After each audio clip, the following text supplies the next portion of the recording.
When it comes to WWE factions, some of them, every single superstar becomes a star, and we know from day one they're all going to be stars, right? For example, Evolution. Every one of these guys, you can argue, is in the conversation of GOATs, right? Of some of the best ever. You're talking about Ric Flair, Triple H, Batista, and Randy Orton. Like, you can argue at one point or another, every one of these guys were the top of professional wrestling. The Shield is another perfect example. All three of these guys are the biggest names in their respective companies. And all three of these guys, you can argue, have been the biggest stars in the companies that they work in.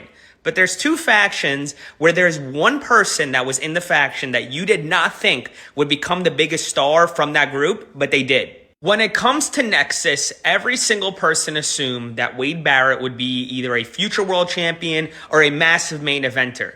But the crazy part about this is there are two guys that completely surpassed him when it comes to what they accomplished. Number one is Ryback.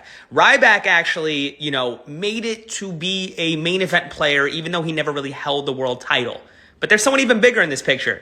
And that's Daniel Bryan. Even though his time in Nexus was short-lived, Daniel Bryan is considered one of the greatest in-ring wrestlers of all time.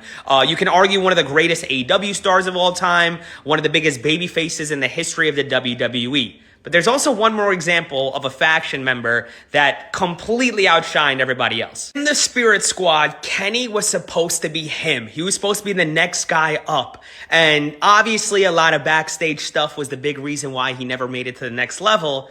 But Nikki, who is right here, ended up becoming Dolph Ziggler, a multiple-time world champion and one of the most underrated superstars in the history of professional wrestling.